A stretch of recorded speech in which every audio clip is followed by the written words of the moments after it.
The motivation for our Gender Spark IDRC Gender Project was the fact that it came across as a kind of project that is not just a research project, but it's a project that can bring about sustainable changes to gender equality within pastoralist communities in Nigeria.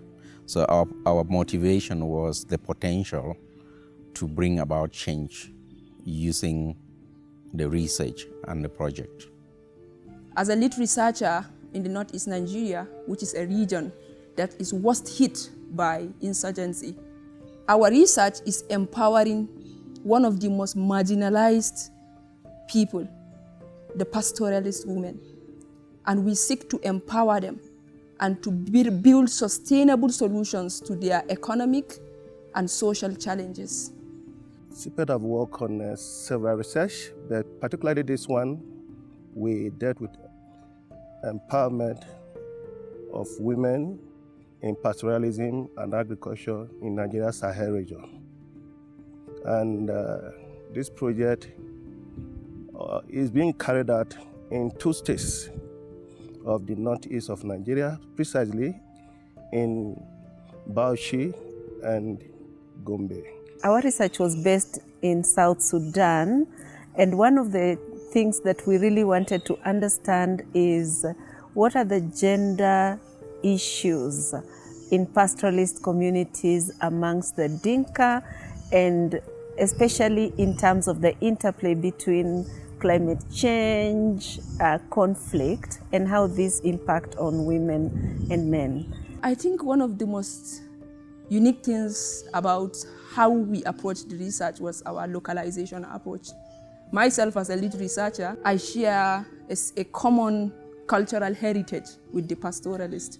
So they don't see me as a foreigner, they see me as one of them. What excites me also is the fact that myself, I served as a role model to the girls, and then it encouraged them to embrace education, seeing it as a way to make changes in the community. And that made them to open up. So that openness helped us to understand the differences as well as help them to achieve equitable outcomes in gender empowerment as well as social inclusion.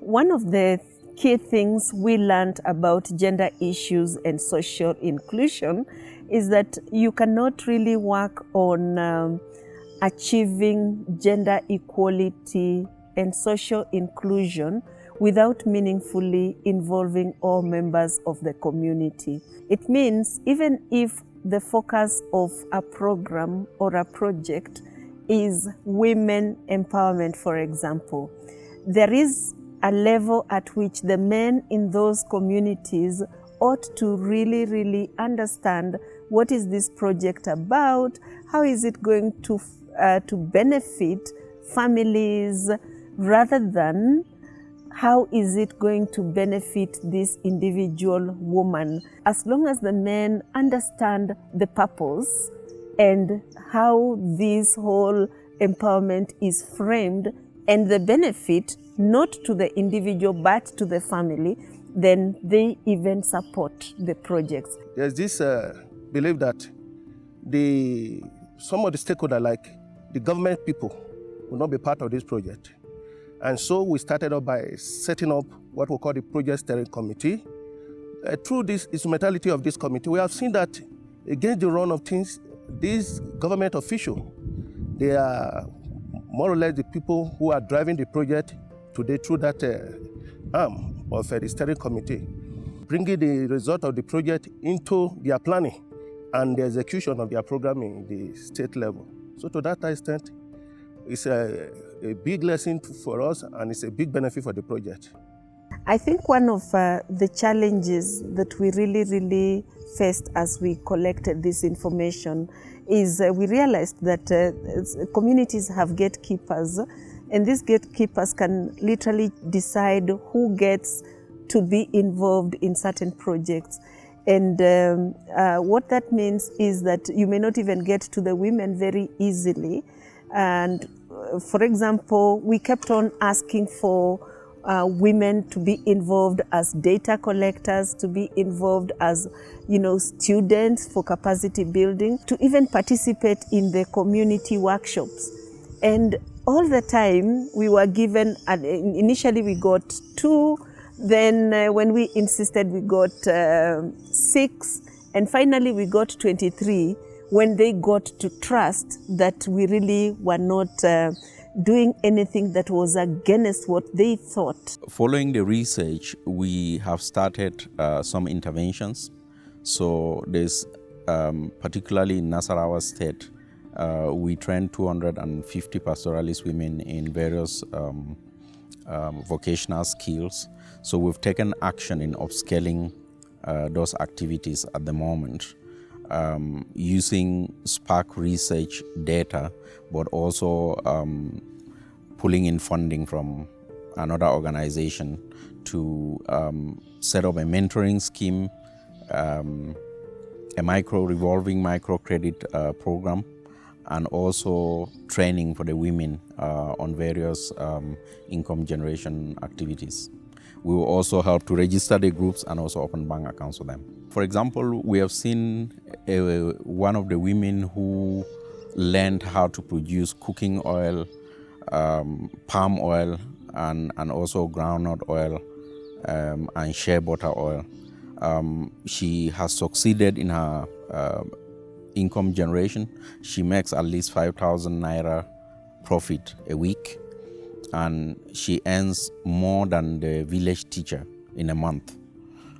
Just to give you an example of how impactful this income generation activity is. And for a pastoralist woman within a pastoralist location, popularly known in Nigeria as a Ruga, that's transformational change. And the change is not only for the particular woman, but it's also for our family. In one of our Spark IDRC research locations in a community called Shadawa in Kano State, we found that the women are not actually using mobile phones, so none of the women has a mobile phone, but they have a milk project. They sell milk to a company based in the city. And we have been trying to work with the community to set up a kiosk whereby they can have 1 or 2 mobile phones that they can use to call the company instead of actually going on a bike, paying a bike to go to city to have a discussion with the company or to get paid. They could get paid electronically, and the money can be delivered by what they call POS in Nigeria, which is basically bank agents within their community. So we're trying to work with the milk company to actually provide these tools for the women as a community. My message to policymakers would be involve community members in finding solutions to some of the challenges they face, including issues to do with gender equality and social inclusion.